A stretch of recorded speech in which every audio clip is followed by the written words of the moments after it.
Olá, povo lindo! Sejam bem-vindos à gravação de mais um episódio do nosso Diferenciadas Podcast. Por aqui, nós estamos ecoando histórias incríveis, diferenciadas e inspiradoras. Para você que está nos assistindo agora, quero te fazer um convite. Se inscreva aqui no nosso canal, ative o sininho para você ficar já por dentro de todos os episódios que estão aqui disponíveis para vocês todas as quartas-feiras.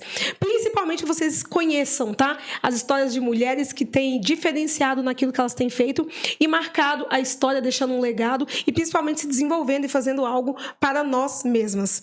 Hoje nós estamos aqui recebendo a Débora, tá, gente? Olha que mulher maravilhosa, seja bem-vinda. Muito obrigada, agradeço muito o convite, né?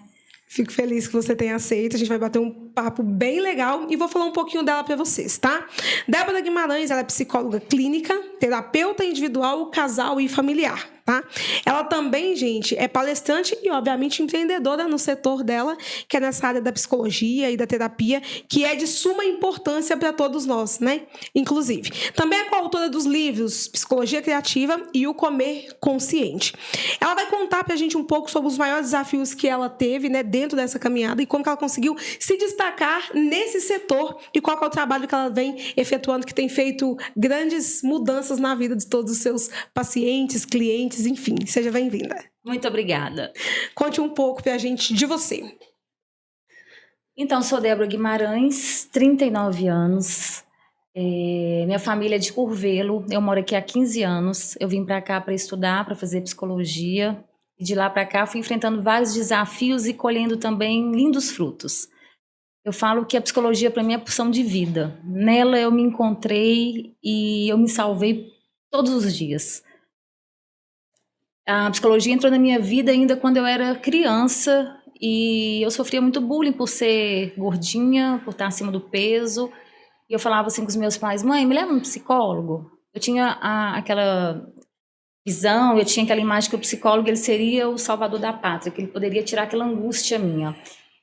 E aí, por vários apelidos, eu fui passando e tal. E eu falei: mãe, me leva no psicólogo. E às vezes meus pais falavam: Débora, que bobagem, para de ficar falando isso, que problema que você tem? Nós não temos problema nenhum. Ainda falava: é questão de escola todo mundo sofre bullying mesmo, tal. E aí ela falava: Débora, psicólogo é pra rico, ou então é pra doido, você tá doida? E eu falava assim: eu vou ser a psicóloga. Teve um dia que virou a chave, eu falei assim: você não tem condições de ir no psicólogo, hoje eu vou ser a psicóloga e eu vou ajudar outras pessoas que passam por isso. Era um sentimento que eu tinha, assim, de querer fazer justiça, não justiça no sentido negativo, de trazer uma leveza. Eu acreditava que existia um despertar por uma vida mais leve se eu tivesse uma consciência disso. Já novinha eu tinha essa ideia. E aí eu fui passando por vários desafios, vim para Sete Lagoas e consegui realizar esse tão sonhado sonho, que era me tornar psicóloga. Você formou aqui na cidade mesmo? Eu formei aqui. Eu fiz pedagogia, né, em Curvelo.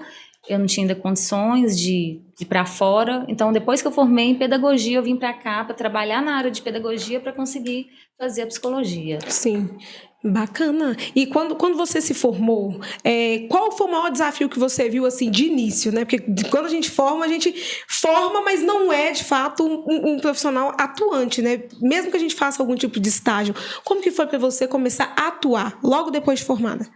Eu percebo que uma das coisas que a gente precisa ter é coragem. Foi o que sempre me impulsionou. Eu sou muito corajosa, eu sou muito ousada.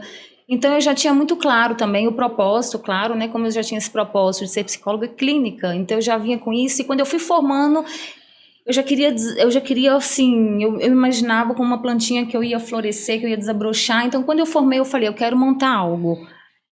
E aí eu abri uma portinha, eu chamei duas amigas e a gente ficou sabendo de um cômodo que estava para alugar do lado da minha casa e eu chamei as duas e elas aceitaram. Então, nós montamos uma clínica, uma sala, sem ter paciente nenhum, né? Eu falo cliente, e aí eu vi que um dos fatores assim primordiais foi ter essa coragem e até chegar numa cartela de cliente, até chegar nessa questão da visibilidade, da confiança. Isso aí foi um processo bem desafiador. Eu imagino. Né? Porque ainda tem, mas já tem caminhado bastante um tabu, um preconceito, né? A questão da psicologia. No início, ainda quando eu formei, às vezes alguém falava: essa aqui é psicóloga. As pessoas: pelo amor de Deus, nem vem pra cá, vai ficar me analisando. Não, psicóloga, e aí, você já deve estar com a cabeça cheia, você deve ser doida, psicóloga é pra doido. Então eu escutava muito isso.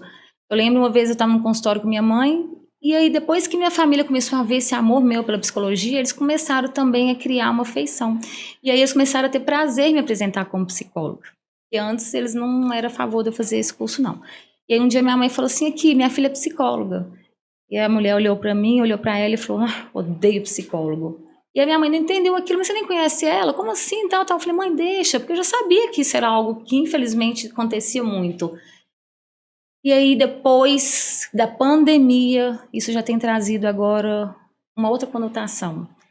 É incrível, assim, sentir o carinho que tem tomado, assim, que as pessoas têm tendo com a psicologia. Então, hoje, quando a gente está em algum bar, no restaurante, em algum lugar, e fala que é psicólogo, o carinho, as pessoas falam, sério, psicólogo? Nossa, eu tô precisando de um psicólogo. Todo Fulano, mundo tá vem cá. é Hoje em dia, quando você sai, você pergunta assim, quem é seu terapeuta? É verdade. Aqui, você toma que medicamento? Né? Não banalizando jamais a questão do medicamento, mas hoje já tem tido mais coragem de assumir, de falar. Aqui você faz terapia com quem? Não pergunta nem se você está fazendo terapia. Já começou a entender que a terapia é prevenção. Verdade. Não é só quando tem um problema, é manutenção de vida. Então isso já tem caminhado bastante. Mas um dos desafios, como você perguntou, é uma pessoa acreditar no seu trabalho e marcar sem te conhecer. Então, onde foi que tudo aconteceu foi no boca a boca, foi indicação. Hoje eu atendo por indicação, a maioria é indicação de outro paciente meu, né, outro cliente, que eu sou terapeuta familiar, então o máximo de pessoas da mesma família que vier eu atendo, então hoje eu atendo se for conhecido de alguém que já está, né, até mesmo pela questão de horário e tal. Mas é essa questão do boca a boca. Que legal. Débora, você citou aí agora sobre você tratar as pessoas que te procuram como cliente. Me explica por que disso, porque tem uma dúvida, né, entre tratar como cliente ou paciente. Por que é dessa maneira que você trata as pessoas? Olha, vai depender da abordagem. Como eu sou da sistêmica, ela acredita que tudo está interligado através de um sistema. Então eu costumo falar que meu cliente, ele vem, se de repente, por exemplo, a família me procura porque o filho entende que está precisando de terapia, e eu faço um trabalho com essa pessoa, sendo jovem, adolescente, enfim, eu preciso que a família também esteja ali em consonância, que esteja ali envolvida no processo, para que eu consiga ter um resultado, que a gente consiga ter um resultado melhor. Então, se aquele cliente ele volta para o meio e ninguém colabora, ninguém cede, ninguém está ali disposto a movimentar, acaba que o resultado esperado vai ser um pouco mais demorado. Então, a minha abordagem é sistêmica, e a sistêmica eu, né, como profissional, eu entendo que não é uma doença, então eu não trato o meu paciente, doença, então eu trato como cliente.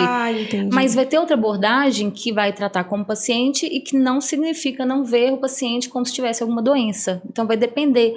Então tem a TCC, cognitivo comportamental, tem existencial humanista, gestalt, são várias abordagens.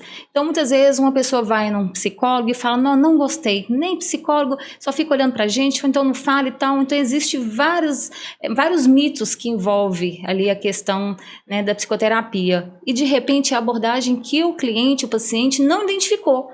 A forma que o profissional trabalha, ele é ruim, qual que é bom? Não é ruim nem bom, é a forma. Então a abordagem é a forma que a gente vê o sujeito, a forma que a gente vê ele no mundo. Então eu trato como cliente. Às vezes eu falo paciente ali para as pessoas entenderem que eu estou tratando ali dele. Sim. Mas tem gente que acha estranho, né? Uma vez uma pessoa, cliente fica parecendo de roupa, de loja e tal. Então é só a forma de que a gente vê o sujeito. Mas isso não muda, é a mesma coisa. Mas eu acho eu não sei porquê, a minha percepção, sabe, dentro do contexto aí, em se tratando de atendimento, trazendo para o empreendedorismo, eu acho que você consegue ter uma linkagem muito mais profissional, não tirando, né, o fato de que é a abordagem, quando você trata como cliente. Porque eu acho que até a percepção que a pessoa tem da tratativa, sabe, eu acho que fica diferenciado, inclusive. E tira muito desse meio, porque a impressão que eu tinha era essa, que era assim, quando fala pro paciente, eu tô doente, né, parece que tá tratando na verdade, todos nós estamos um pouco ruins da psique, mas é diferente, né? E todos nós também estamos bons da psique. Exatamente. Né? Não é só nem tão ruim, não tão bom. Esse equilíbrio, esse entendimento de que nós somos humanos, e o humano diz disso. Né? Então as pessoas às vezes se culpam. Tem gente que chega lá no meu consultório e fala, olha, eu vim aqui, marquei com você porque tem dia que eu não quero levantar da cama, tem dia que eu tô bom, tem dia que não tá. Às vezes eu trago um pouco de humor, falo, então você tá de alta, bora, foi o primeiro e último atendimento. Por quê? Todos nós somos assim. Exato. Né? Então aí eu faço isso de uma forma leve, claro, com muita ética, que entender que não precisa se sentir culpado.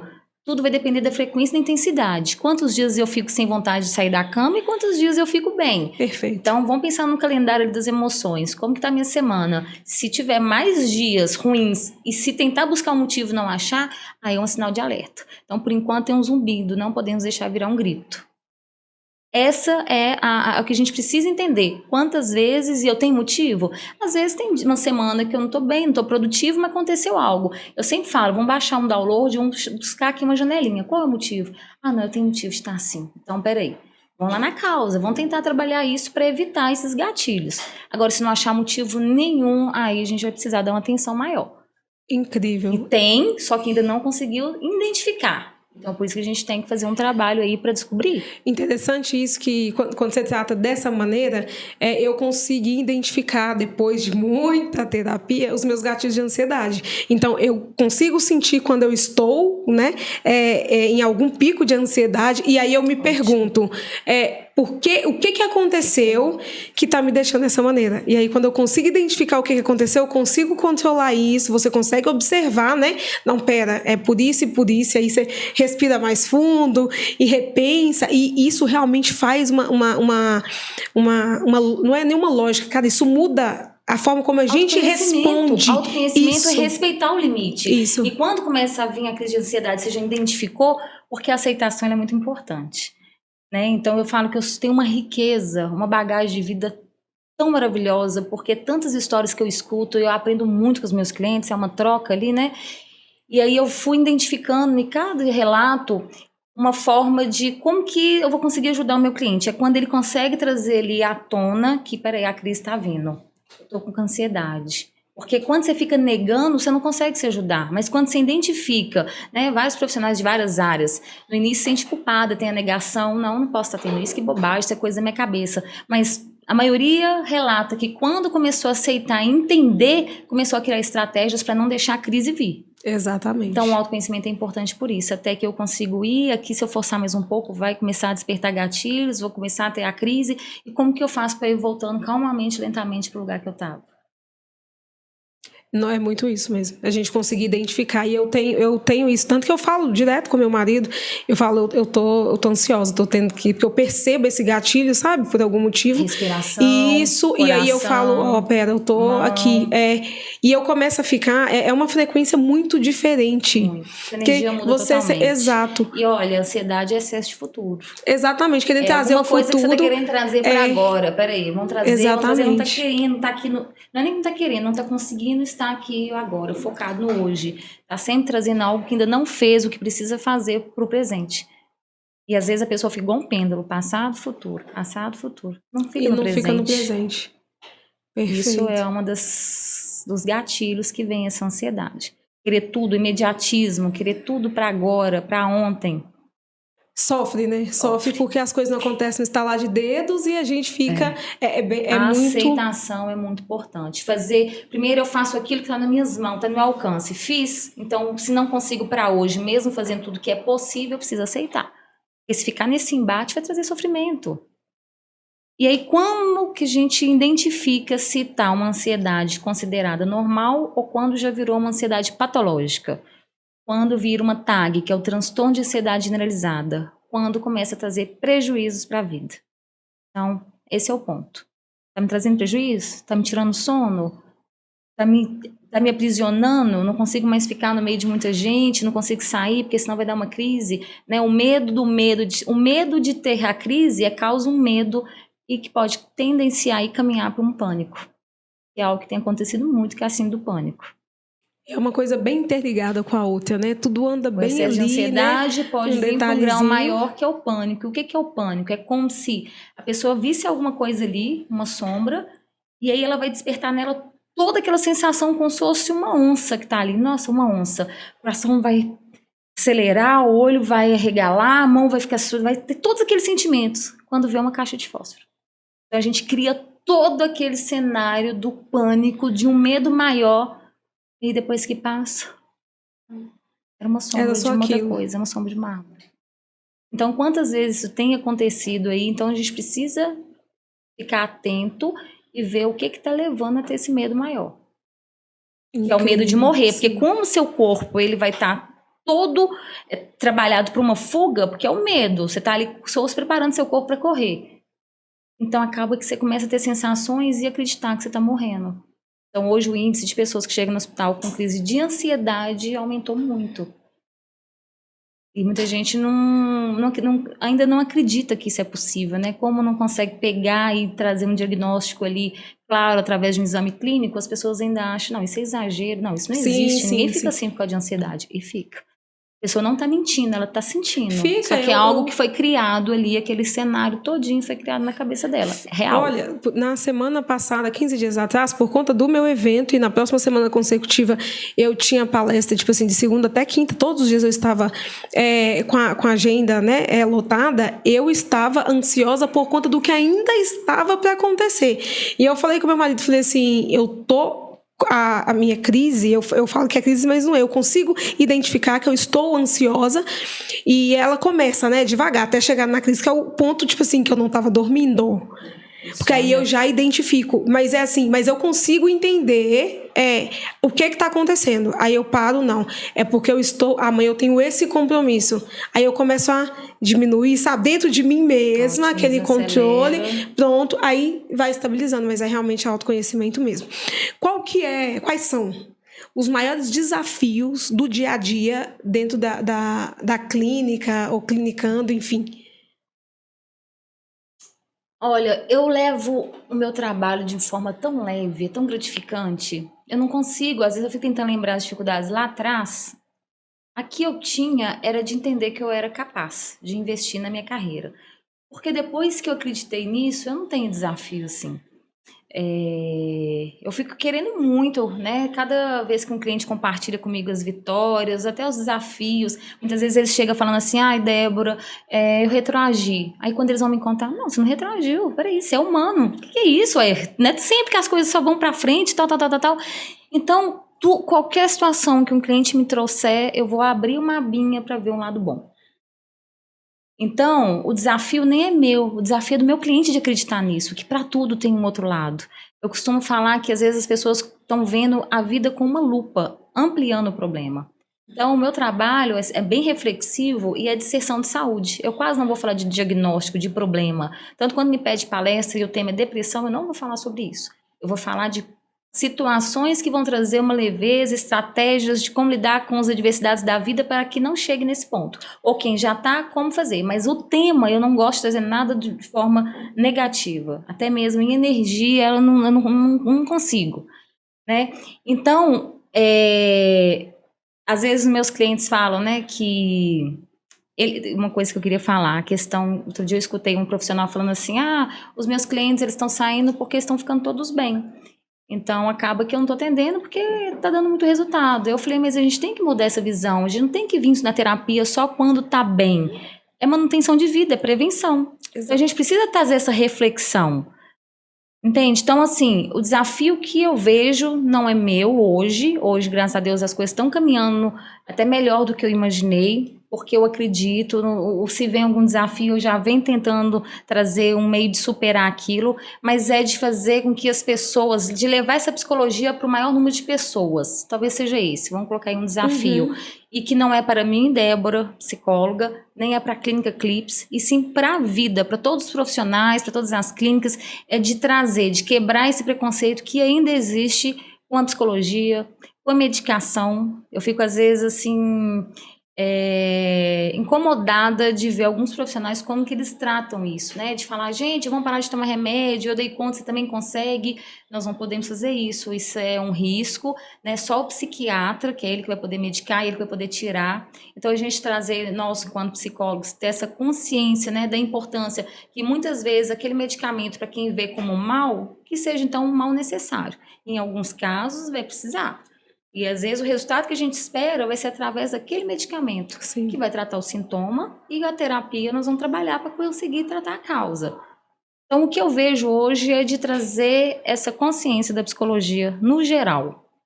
pessoalmente, pensando na Débora, teve algo em você que você precisou desenvolver para conseguir executar melhor o seu trabalho, para conseguir empreender melhor, uma vez que você é dona dos seus próprios resultados, né? Então, quanto mais os clientes você tem, um trabalho melhor executado, mais retorno. Você precisou de algo em você que precisou de você ter atenção para que você pudesse executar melhor o seu trabalho? Eu precisei criar estratégias para ter atenção, exatamente esse ponto. No início eu até te falei sobre a questão da imperatividade e o déficit de atenção. Então esse é um dos meus maiores desafios, conseguir concentrar por muito tempo. Então Deus fala assim, eu sou tão grata a tudo que acontece na minha vida que eu consigo concentrar 1 hora no meu trabalho na terapia, que outros momentos da minha vida 20 minutos é o suficiente, que eu consigo. Mas ali eu me entrego tanto, é tanto amor. Eu coloco ali para eles que é de 40 minutos a 1 hora, mas eu fico 1 hora e se precisar até mais, se não tiver outro cliente. Então eu consigo. E como eu distraio muito rápido, já perdi aqui o raciocínio umas 2 vezes, e aí eu tenho que voltar, eu tenho que lutar para isso. Então com o meu cliente eu precisei aprender uma técnica de conseguir focar o máximo para que eu conseguisse entregar o meu melhor.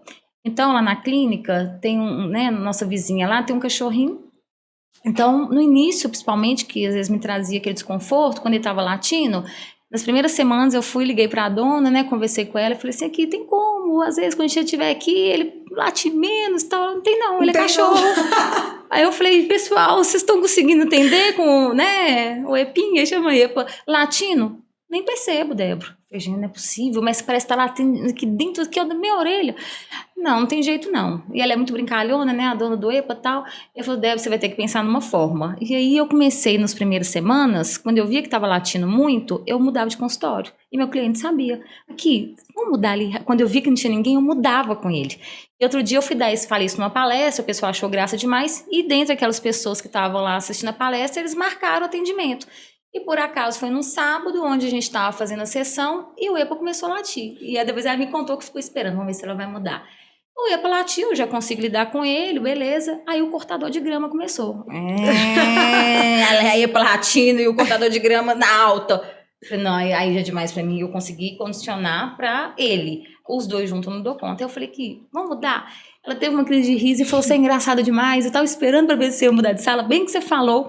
E aí foi leve, foi real, porque eu tive que criar mecanismo. Então hoje eu não consigo se tiver muitos sons ao mesmo tempo. Ele eu já acostumei. Então graças a Deus meu desafio era esse, conseguir concentrar para que eu conseguisse atender com qualidade o maior número de clientes no dia que é possível para mim. E inclusive é uma das coisas que minha família, meus amigos próximos, lutam muito comigo pela quantidade de horas que eu estendo. Eu consegui tanto que essa estratégia que eu vou até 22 horas de segunda a quinta. Caramba! Então eu saio de casa 7 e pouca, então eu começo a trabalhar de 8 às 13 em um trabalho e de 13h15 às 22h15 eu vou para a clínica. Você trabalha em 2 lugares, então. Você tem a sua clínica e você trabalha... Eu sou inspetora escolar, eu trabalho na Secretaria de Educação. Então eu trabalho em 8 escolas durante o dia, lá eu revezo manhã e tarde, então 2 dias eu vou à tarde e 3 de manhã, e eu revezo com a clínica. Então, minha carga horária é muito extensa. E graças a Deus, e é no final do dia, igual eu falo, tem pessoas que estão muito cansadas e falam, ai, não aguento mais, que dia cansativo. E tem uma diferença de você falar, nossa, tô cansada demais. Graças a Deus. Então, é a forma que a gente, quando faz por amor, agora eu tô tendo que diminuir, até por questão de segurança. Então, eu parei de sair da clínica, eu saí da clínica às vezes 23 horas, que até fechar tudo. E detalhe, quando eu encerro meus trabalhos, eu sento lá na recepção, eu não consigo acostumar com a clínica. Eu paro e fico olhando assim, agradecendo a Deus. Oh, Deus, obrigada. Tanta história passou por aqui hoje. Eu fico em êxtase. Todos os dias que eu saio de lá, que já não tem ninguém, porque quando tem alguém, não. Eu distraio, eu vou conversar. Mas quando eu tô sozinha, eu ainda demoro um tempo, eu fico anestesiada até hoje. Agradecendo por todas aquelas pessoas que passaram, tantas histórias que ficaram e que levaram dali, através das intervenções. Então, eu tenho uma carga horária extensa, eu agradeço por isso, estou tentando diminuir, que é até uma questão que é pessoal, na questão de ser mãe. Eu não percebi que eu trabalhei tanto, eu também não tinha esse desejo, e agora eu vejo esse desejo, eu vou fazer 40 anos. Então, assim, eu não percebi. Falei, gente, eu trabalhei demais. E agora que veio essa vontade, falei, nossa, agora eu tenho que pensar em reduzir minha carga horária e ver se ainda vai ser possível, Para Deus nada é impossível. Eu trabalho muito essa questão da aceitação, mas aí eu vi o tanto que eu trabalhei e que até então me fez muito bem, O que eu conquistei foi com muito esforço. Já tem quanto tempo que você trabalha? Vai fazer 10 anos. Quase 10 anos que eu tô atuando. 22, mais ou menos isso.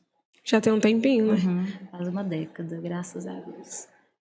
Então, assim, quando eu falei no início, né, a psicologia transformou minha vida, que é conseguir ver a vida, o comportamento humano de uma forma mais empática. Porque quando eu entrei para fazer faculdade, e a maioria dos meus colegas, o que a gente fala, eu entrei para me conhecer. Eu fiz psicologia para me conhecer melhor. Então, às vezes, a gente sai com mais angústia, né? Nossa, agora embaralhou mais na minha cabeça. Se conhecer? A maioria, quando o professor pergunta no primeiro dia de aula, sei lá, na primeira semana, o que te levou a fazer psicologia? Ou é para ajudar o outro, ou é para se conhecer. Para me conhecer melhor. E aí, o que a gente escuta também, muitos, é falar que saiu mais confuso. Porque muita coisa começa a fazer sentido. Muitos traumas, então começa a vir muito à tona. E é um dos motivos que é muito importante o psicólogo fazer terapia. Ah, sim. Então, Né? o próprio... Você tem um terapeuta que cuida de você. Eu faço semanalmente, desde quando eu estudava, e psiquiatra todo mês, rigorosamente, contando os dias para chegar, porque eu amo. Eu amo a psiquiatra e assim, eu já fico tentando levar todo mundo para participar de uma sessão comigo para ver como que é leve. Eu acho que um dia eu vou fazer isso, se puder, vou ver se pode pôr lá ao vivo para as pessoas entenderem o que é uma sessão com psiquiatra. Claro que todas as profissões têm psiquiatra e psiquiatra, né? Muitos falam, é muito rápido, é só dar remédio, ou às vezes não escuta. A minha é 1 hora contado no relógio. Então, assim, é onde eu vou para compartilhar e às vezes ela e minha terapeuta, elas emocionam comigo de ver como eu cheguei aqui e como que as coisas têm melhorado. É bom, né? E quando eu falo melhorado, não é financeiro, né? Não é só financeiro, e sim de pessoa, de energia. Sim. Até meus colegas, né, algumas pessoas lá da Secretaria de Educação, eu dei uma palestra lá semana passada e eu até falei sobre isso. Algumas pessoas falaram comigo assim, Débora, você virou outra pessoa de uns 3 anos, uns 5 anos pra cá. Eu, como assim? Outra pessoa, eu não sei. De repente você trabalha aqui com a gente, e outro dia, outra semana, não sei quando, virou a chave. Eles conseguem ver, porque às vezes quem tá perto não consegue observar isso. Eu virei outra pessoa, eu transformei. Né? Tenho meus defeitos, eu sou meio briguenta, eu sou meio chatinha, mas eu luto muito para não entrar nisso, porque às vezes eu falo que a maior evolução da minha vida é ver alguém cometendo uma injustiça, eu gritando comigo e eu conseguir manter o tom. Então isso eu tenho que me desafiar, porque a minha natureza eu sou brava. Então eu luto todo dia para domar minha natureza, para eu não ser agressiva, porque eu trabalho, eu procuro trazer essa leveza para as pessoas. Mas não é sempre que eu consigo, não. Hoje eu falei isso, já tive terapia também, e eu faço terapia sistêmica. Ai. E hoje eu estava falando sobre isso com a minha terapeuta, eu falei com ela que eu estou me apercebendo no dia a dia diferente. Percebendo, por exemplo, no reagir, sabe? De não ter aquele ímpeto, porque eu também sou briguenta, eu sou o pau meu lado quebra, porque eu vou pra cima mesmo. E a gente vai se apercebendo, quando a gente vai se conhecendo melhor, conhecendo o que causa, né, aquilo, o que faz esses ímpetos. Sim. Então a gente consegue olhar e a gente consegue ter esse cuidado, né, com a gente mesmo. Sim. E também com o outro, porque acaba refletindo no outro. Com e aí certeza. Ela falou isso hoje, ela falou assim, ela até me passou um exercício e é muito interessante como que esse processo terapêutico ele é libertador. Libertador, arrepiei. Isso aqui, ó. Porque eu me vejo sendo de fato liberta no momento assim, você pensa assim, Nai, os seus próximos sonhos, planos, alguma coisa para fazer. Eu estou num processo terapêutico sistêmico e eu me sinto sendo preparada para alçar esse voo, sabe? Você sabe, olha, alçar esse voo, tudo a ver. Você sabe que, por exemplo, né, a sistêmica familiar, tá você, seu marido, suas filhas. Quem que tem que dar o passo importante? Não vou falar que é o primeiro, não, mas importante para conduzir da melhor forma ali uma crise, uma situação. Quem está fazendo terapia. Exatamente. O trabalho maior é seu, porque você está nesse processo de evolução. Então, acaba que você vai contagiar a sua família inteira. Tem um cliente que às vezes ele fala assim, por que o idiota aqui é que tem que pedir desculpa, o idiota aqui é que tem que sempre estar fazendo alguma coisa? Porque o idiota que tem terapia. Vai dar trabalho, terapia dá trabalho, porque o outro, a gente não vai conseguir chegar até o outro, mas você que está aqui é que vai ter que dar esse passo importante. Gente, e vão pedir desculpa até a gente estando certo. Vão ter passo, para que quer ter razão? Em nome de quê? Vão gastar energia onde te leva a algum lugar. Não, e a gente se percebe nisso com as minhas filhas mesmo, que tipo assim, no dia a dia, coisa boba. Ah, deixou cair uma coisa e quebrou. E eu sou tão brava que na semana passada a Laura quebrou o negócio ali. E aí ela pegou e tipo assim, de imediato, ela já falou: ai, mamãe, e desesperada, já pensando, medo, né? Você Minha brigar. mãe vai fazer alguma coisa comigo. Eu falei: filha, tá tudo bem? Olha pra você Colocar. ver. Ela ficou assim, ela fez assim. Aí o padre já veio e falei: não, eu vou colar, dá pra eu colar e vou colar. E usa a técnica do pó de ouro. Eu vou te contar essa técnica. Sabe? Tem um, posso pôr pra carregar? Porque tá aqui.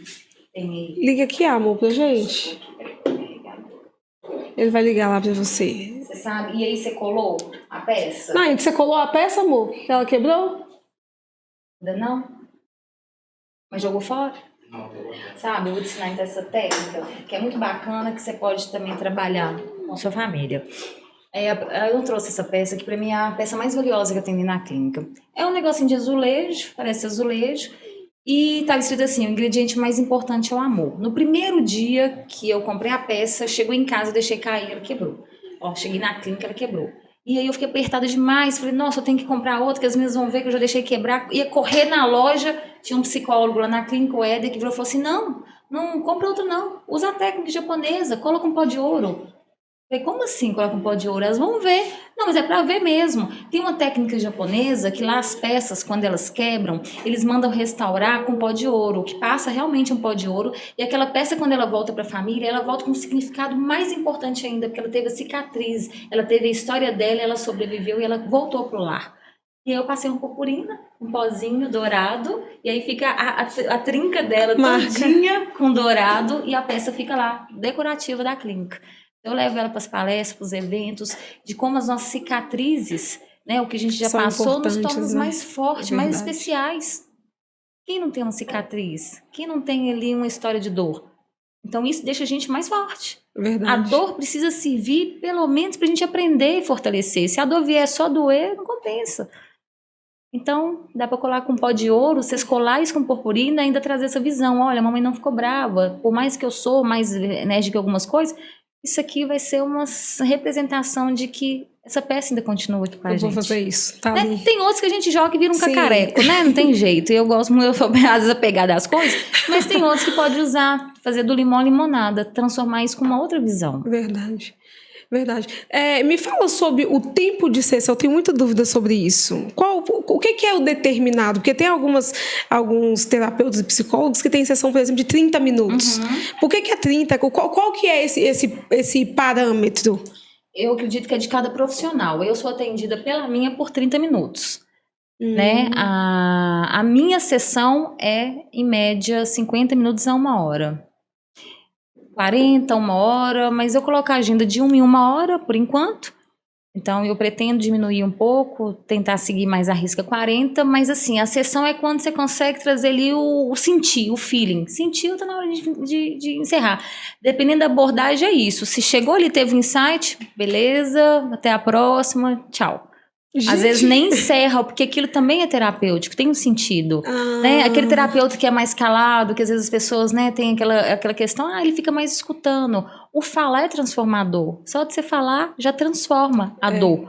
Então nem todo profissional ele intervém ali o tempo inteiro.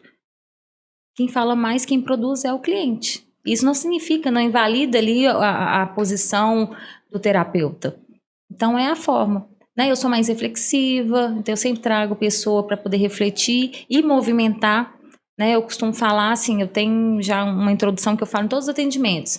Olha, você já fez terapia? Se sim ou não, eu falo, terapia, eu vou falar como que é terapia através do meu trabalho, do meu olhar. É um investimento de vida, é quando você para tudo que você tem para fazer para vir para cá falar sobre você, olhar para você.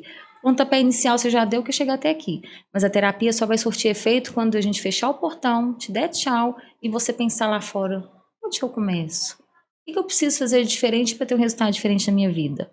Eu costumo falar, a clínica fica perto do Bretas, ali na rua da Pizzaria Terraço, passo ali o Hotel Sete Lagoas. E aí eu falo, olha, às vezes todos os dias vocês vão embora ali pelo lado do Bretas. Chegou aqui fora, hoje eu vou mudar, trabalhar outro lado do cérebro. Vai pelo outro lado. Qualquer movimento conta, porque você vai começar a perceber. Estou tentando fazer alguma coisa diferente. É verdade. Né? Se é online, eu falo, quando a gente desligar aqui, vamos pensar por onde que vai começar. E aí eu falo, a palavra de ordem é movimento. precisamos movimentar. Então, a ideia ali da terapia é intervir de forma que as pessoas consigam trazer o problema do tamanho que ele é. A questão, diferenciar o que é problema e o que é questão. Às vezes a pessoa fala, nossa, a gente é cheio de problema, né? Eu sempre retoco essa fala. A gente quem? Não, todo mundo quem? Nós somos cheios de problema? Não, nós temos problemas também, como também tem solução. Porque a forma que a gente fala e que a gente se escuta, quando você vai trabalhando isso, as coisas vão ficando mais leves. A vida é tão difícil, né? Você acha? Você não acha, não? Não, eu acho que a vida tem muitos momentos difíceis. Eu não falo que a vida é difícil. É difícil no contexto geral, né? Ela é, e ela é fácil também. Sim. Entendeu? Sempre? Não. Nossa, mas eu falo, não, o ser humano é difícil demais, né? Mas o ser humano também tem cada sacada bacana. Porque se a gente começar a trazer muita coisa ali negativa, a gente vai ficando uma pessoa muito pessimista. É verdade. É ver o copo meio cheio e o copo meio vazio, né? O pessimista, você caiu, vai falar, nossa, caiu a água quase toda. O otimista vai falar, não, que bom. Ainda bem que ficou alguma coisa. Bem que ficou alguma coisa. Tudo isso. Olha, eu arrepio. A terapia é trazer essa leveza de vida. E incrível. É desafiador. Uma vez meu irmão falou, Débora, quem vê você fazendo esses vídeos, você nessa meiguice, pensa, gente, meu irmão falou, você não é essa meiguice. Eu falei, mas o povo tá brigando comigo na hora do vídeo, que eu tenho que ficar nervosa. Eu sou meiga quando eu tô meiga, quando eu tô tranquila, mas se eu estiver brava, né, não vai ser. Mas eu sou real. Eu não quero que ninguém ache que eu sou essa fofura. Não sou. Eu sou autêntica. Mas em uns momentos eu sou, assim, afetuosa, eu sou carinhosa, mas eu luto muito.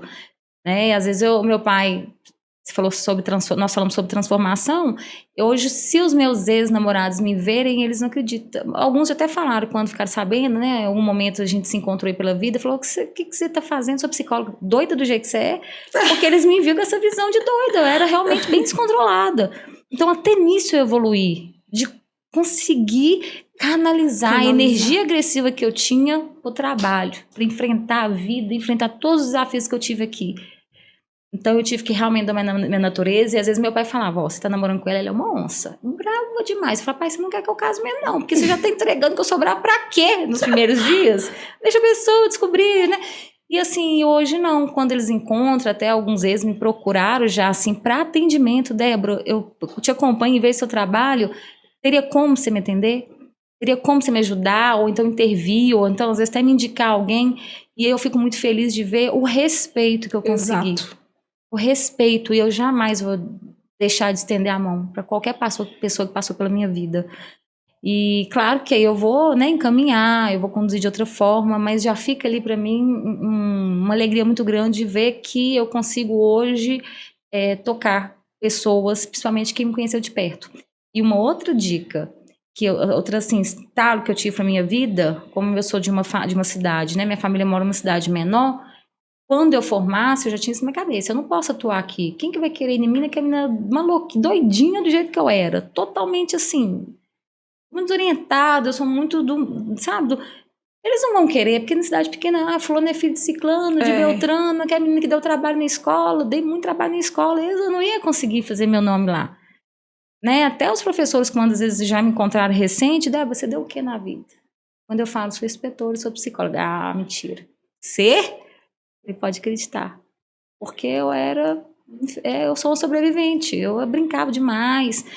Ai, meu Deus, coitados dos meus professores, um abraço meus professores, né? Mas não era porque, depois que eu fui descobrir a hiperatividade, eu era muito bagunceira, do fundão mesmo.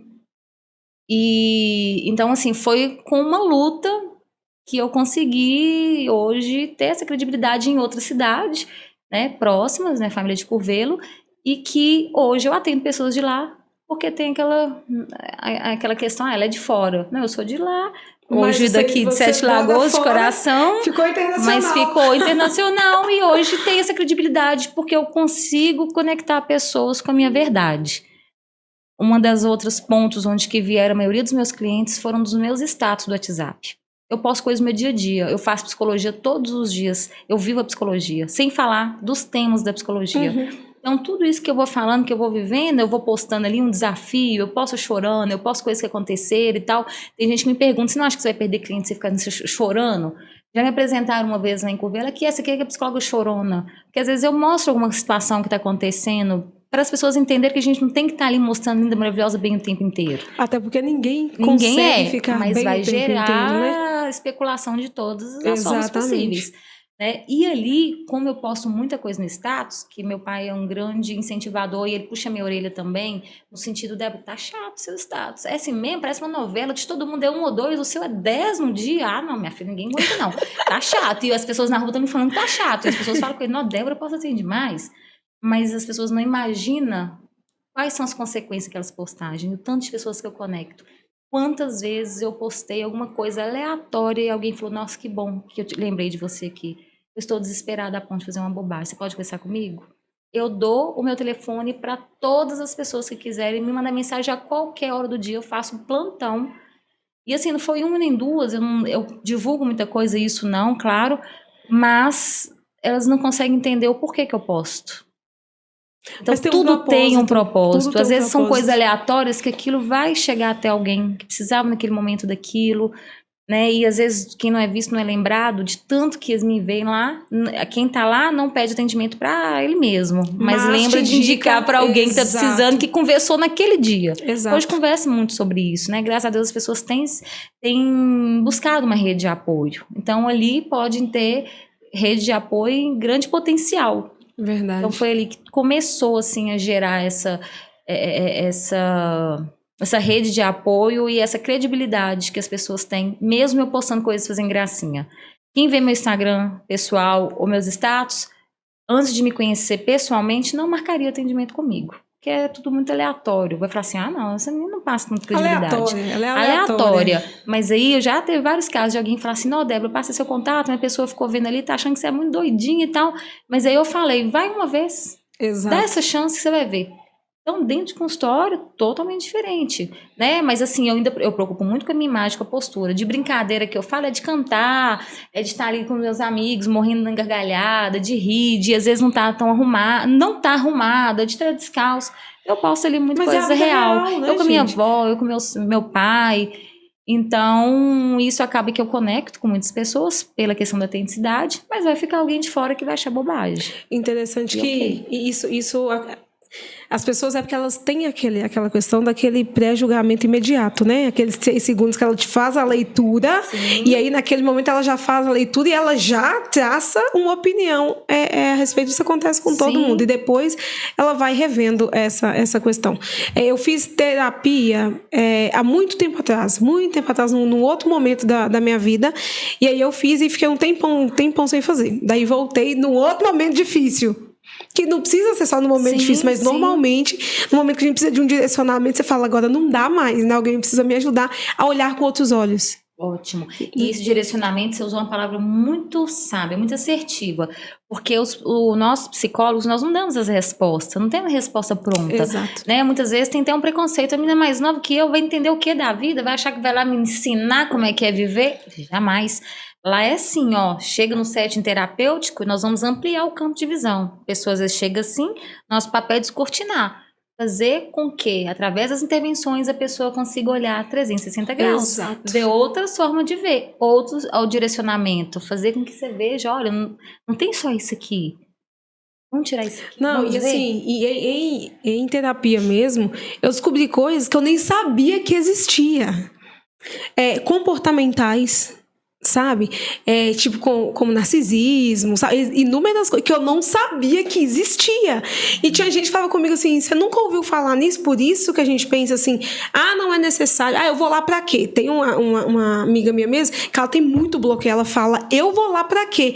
E eu já falei com ela, falei aqui, tem coisas sobre você mesmo que nem você sabe que tá aí dentro. E que é extremamente necessário. E aí aconteceu assim, de coisas de verdade, que eu imaginei, não, isso aqui não existe, não. E da terapia falou comigo, existe, vamos prestar atenção nesse detalhe aqui? Não. Aí ela falava assim, não, faz o seguinte, vai pra casa, pensa um pouquinho, vou te mandar uns 2 videozinhos, semana que vem a gente conversa. Semana que vem. E, de fato, me fez perceber, assim, coisas que eu não imaginava. Se eu pudesse desejar às pessoas algo, vai pelo menos uma vez, só para conhecer. uma vez, tudo bem que às vezes o profissional ele não vai conectar, mas quebra isso, vai uma vez, porque se depois lá na frente você vê que realmente está precisando, você já teve um contato, você tem ali um vínculo, uma referência, para que você não se sinta sozinho. Terapia é libertador. Eu costumo falar, né, isso aqui, a clínica ela é toda criativa, toda lúdica, bem acolhedora, e os objetos que às vezes eu levo, né, nos eventos, eles estão lá expostos na recepção, nos corredores, nos consultórios, e um deles é esse aqui, é uma gaiola, nós falamos de libertação, Sim. onde eu deixo ela aberta, destrancada, claro, não tem um cadeado, para as pessoas entenderem que muitas vezes a gente precisa se libertar. A gaiola está destrancada, mas às vezes está sem força, está sem, né, sem condições de entender que ela é livre, que ela consegue, ela pode voar, mas ela vai precisar tentar. Ela vai precisar buscar ali, né, força para ela conseguir se libertar. Principalmente relacionamento tóxico, né, ou às vezes até a pessoa é tóxica e nem ela conseguiu identificar isso ainda. Né, aquelas pessoas que abrem a boca e que vai falando tudo que vem à frente, eu sou sincero, eu falo a verdade. E sem observar o semblante de como que a pessoa que você está conversando fica. Que a pessoa tóxica, ela tem um poder de mandar uma energia que é assim, está conversando com você, se você observar como que o outro ficou, o outro faz assim. Na hora. Na hora. E a pessoa continua falando. Não importa, que isso aqui é como se fosse uma lâmpada apagando, queimando. A pessoa muda o semblante, fica triste, tentando segurar ali até o choro, para não dar o braço a torcer. E de repente a pessoa fala o que quer e bate no peito. Sou sincera, eu sou franca. E as pessoas têm que gostar de mim do jeito que eu sou. Mas também a gente tem que tomar cuidado para não ser cruel. Exato. Né? A gente não sabe com quem a gente encontra no dia a dia, como que essa pessoa tá, o que ela carrega de alguma situação que aconteceu. E às vezes é uma gota ali que pode ser o suficiente para transbordar. Né? Eu nasci assim, eu cresci assim, você sempre assim, como se a gente não precisasse estar em constante evolução. Exatamente. E pessoas se afiam com pessoas, a gente aprende uns com os outros. Com certeza. É você aprende no falar, você aprende no agir e principalmente no reagir. Que eu falo que a gente é muito preparado para agir. Se você vai fazer uma entrevista, você se prepara para agir o tempo inteiro. Mas se nós nos preparássemos para reagir da mesma forma que a gente se prepara para agir no dia a dia, a gente estaria muito melhor posicionado para as coisas e não teria essas reações tão explosivas ou não reagiria com as pessoas de certa forma e a gente feriria menos as pessoas e até a nós mesmos. E assim, outro ponto também é a pessoa que às vezes se sente assim oprimida, dela também ter a coragem de aprender a falar não, de se posicionar. Exato. Né, de se posicionar, de falar aqui, eu não tô gostando dessa forma que você tá falando comigo, e a pessoa ainda vai se sentir ofendida. Por quê? O que eu tô falando? Não tô falando nada demais. E geralmente a pessoa é mais agressiva. E você fala, não, esse jeito, mas eu sou assim. Pois é, mas sua família e tudo é obrigado a conviver, tem que aceitar. Te amo do jeito que você é, mas aqui fora, não, né, no trabalho, no dia a dia ali, a gente precisa, né, ser mais leve. Ou então também estar preparado para que o outro, quando o outro não aceitar mais, e aí quando o outro resolve falar, vai gerar um desconforto. Porque geralmente quem fala dessa forma está acostumado só a falar e não escutar. Porque essa questão, principalmente pessoas que têm muito, não sei todas, né, mas as que eu conheço que têm muita resistência, por exemplo, com o processo terapêutico, é porque elas não querem ser confrontadas. Elas não estão dispostas a ser confrontadas naquilo que elas são. Porque aí nós somos cheios de muitos argumentos a nosso favor. Né? Defensiva isso. Já, né? Não, eu sou assim porque... Né? Isso e aquilo. Não, eu ajo assim porque isso e aquilo, né? E aí a gente vai fazendo. E aí, quando você chega no processo terapêutico, aí você fala assim, não, mas fizeram isso comigo. E aí já tem uma intervenção e você entende que, peraí, não é bem assim, você não é o dono da razão, né? Que tudo tem um contexto para estar acontecendo e o quão você contribuiu ou não para aquilo. Né? Quem que é você dentro daquela questão? Qual que é o agente que você é dentro daquela questão? E aí o seu papel nesse sistema, peraí, tá acontecendo, mas né? Então isso faz com que a gente pense, mas o confronto, ele é difícil. A minha terapeuta falou comigo assim, você é a típica pessoa que vai desistir na primeira sessão. Por conta do meu temperamento, entendeu? E aí eu falei com ela assim, você tá muito enganada comigo. Porque ela te desafiou e você também continuou pelo desafio. E assim, mas naquele momento eu estava precisando exatamente disso. E ela conseguiu entender e me trouxe pra realidade, sabe? Dessa questão. Porque, tipo assim, você vai fugir mais uma vez?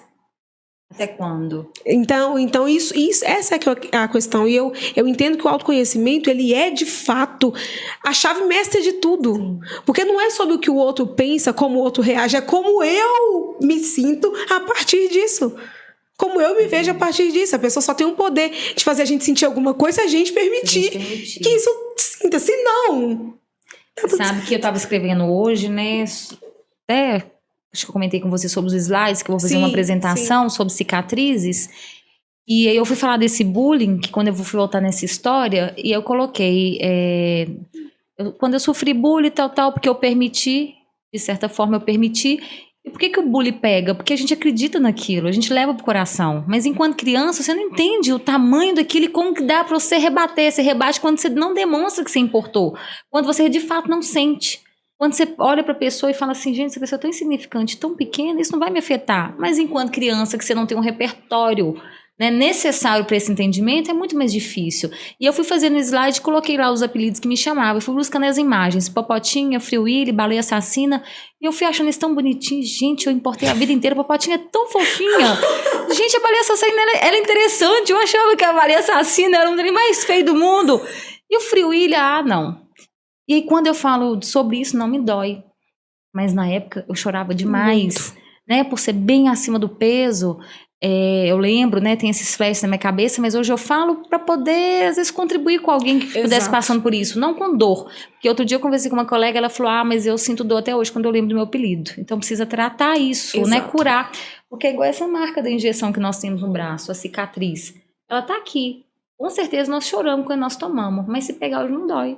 Passado, ele precisa ser restaurado. Ele precisa ser elaborado para não doer mais.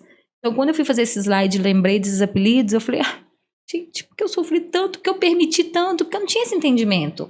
Hoje, para as pessoas conseguirem me colocar no lugar que elas querem, é muito difícil, porque eu estou munida, eu estou com terapia há muitos anos, eu estou ali com a minha psiquiatra, eu estou ali medicada, eu estou com uma rede de apoio, eu tenho meu trabalho que é meu propósito. Então... em tirar disso e falar uma coisinha, um apelido, uma crítica, né, que é muito comum, somente eu que estou muito nativo, então o número de crítica só erra quem faz, só vai ser criticado quem aparece, e eu pago para ver, isso não me incomoda, né, às vezes meu pai, Débora, o povo vai falar de você, vai criticar, o povo vai rir, vai ser chacota, eu olho e falo, paciência. Sobre mim. Mas essa questão sou aí... eu. Se eu sou isso vai despertar esse sentimento, sou eu quero evoluir. Se tiver algo que eu concordar e falar, não, disso tudo que me falou, eu vou filtrar, quem sabe eu posso mudar isso. Nossa, é uma questão muito importante a gente conseguir esse processo, né? Porque para mim, por exemplo, dado, sei lá, de um ano para cá, um ano e alguma coisa, com várias questões recorrentes, assim, familiares, muito pesadas, questões, sabe, de relacionamento, você chegar num ponto de você ver alguém falando algo de você e você, em instantes, avaliar assim, deixa eu pensar, o que a pessoa tá falando é verdade?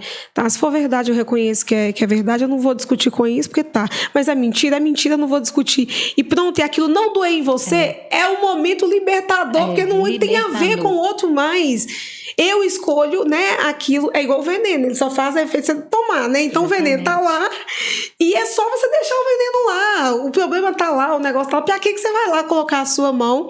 Porque nós temos essa condição, né? Muitas vezes de querer resolver, de colocar a nossa opinião, o nosso tudo lá, e aí o negócio vira toda uma questão.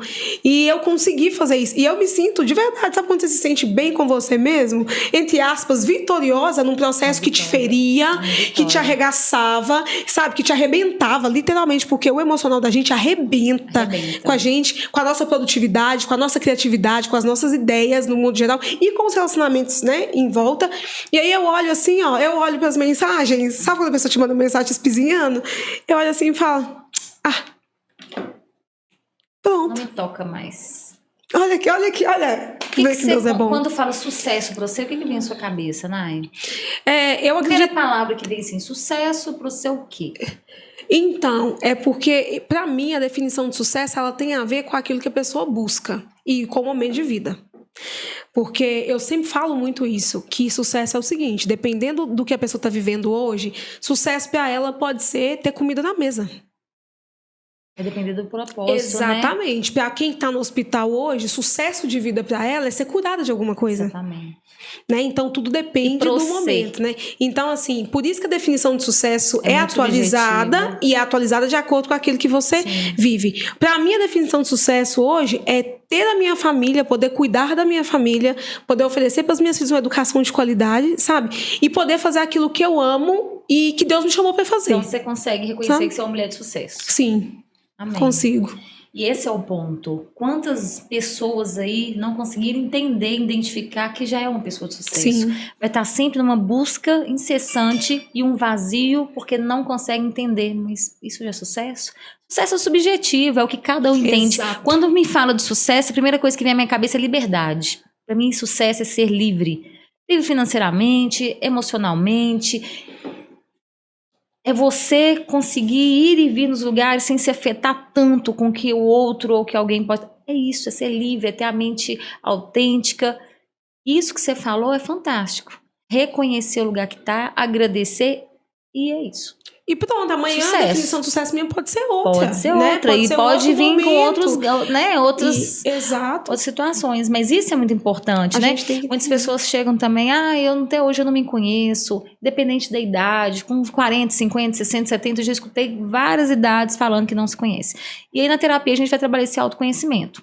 Geralmente, as pessoas que têm essa resistência em falar sobre elas, porque quando eu pergunto, né, tem um recurso que chama tarjetas, quem é você? Eu pergunto quem é você, o que vem em sua cabeça com a palavra? Não é muito difícil falar da gente. Então, quem que poderia falar de você para mim? Eu acho que até meu filho, meu marido tá aí. O que você sabe você? Não é difícil demais. Porque às vezes as pessoas entendem que o autoconhecimento é uma coisa muito elaborada, muito difícil.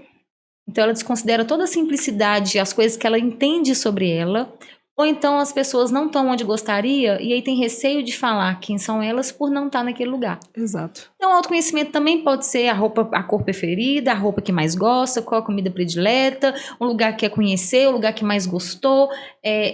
Tudo isso faz parte do que você sabe sobre você. Mas as pessoas ficam tentando, ficam achando que é uma coisa muito difícil de responder.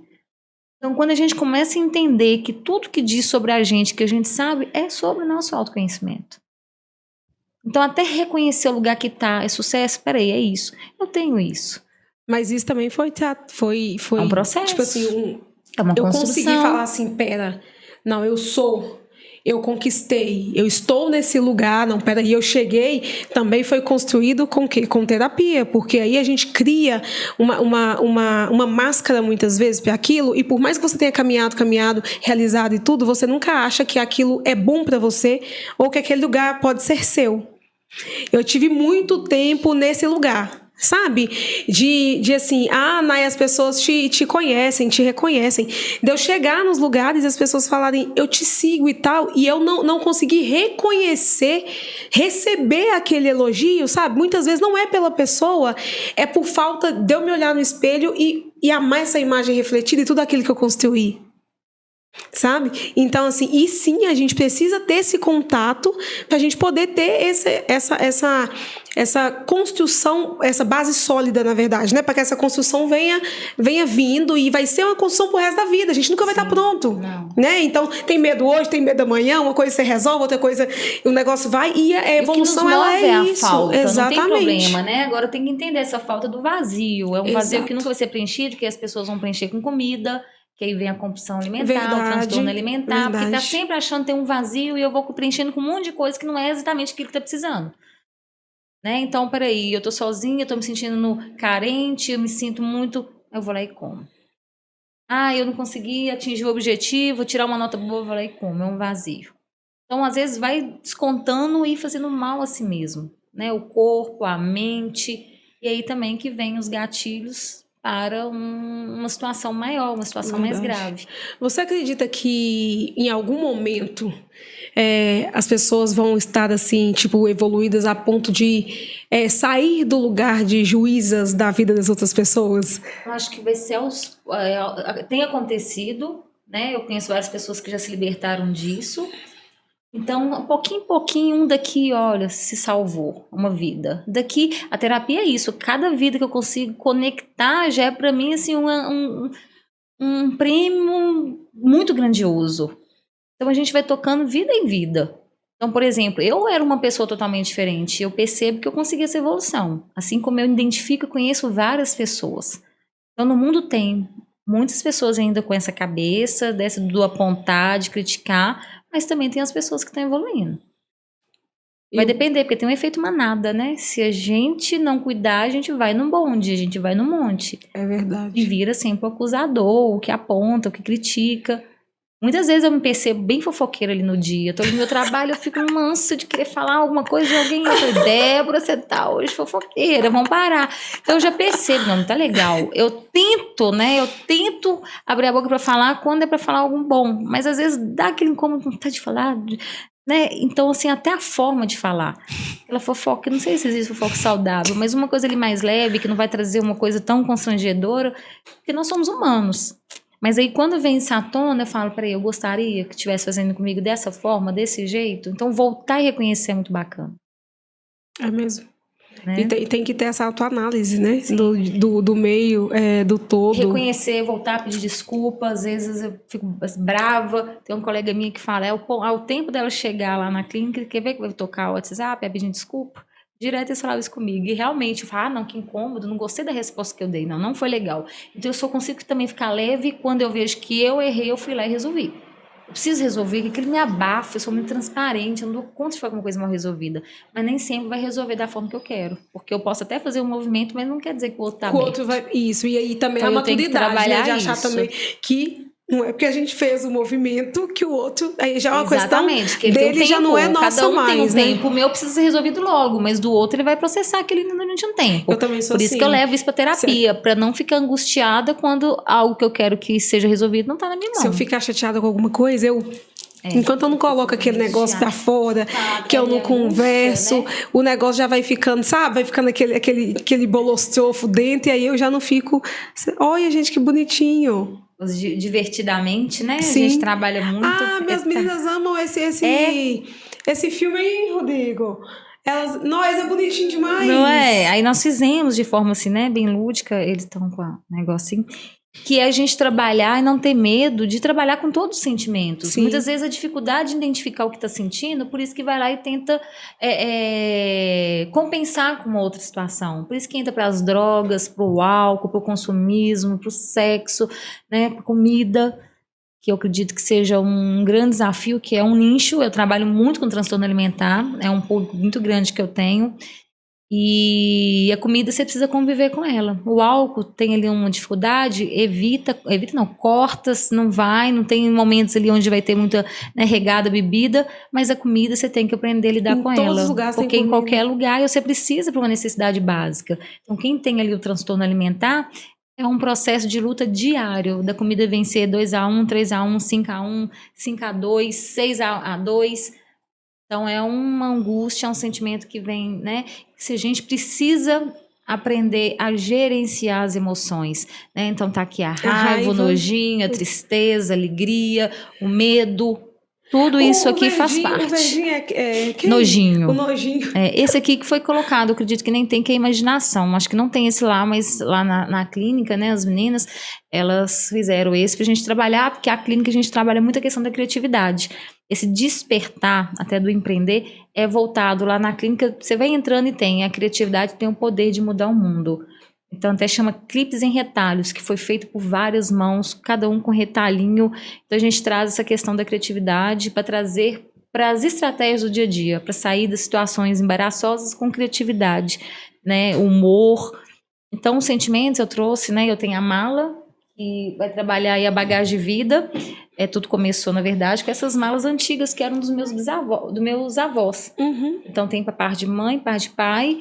Essas malas eu via lá na casa da minha avó Leopoldina, e quando eu era pequena eu falava, quando eu crescer eu quero trabalhar com essas malas, eu quero levar essas malas comigo.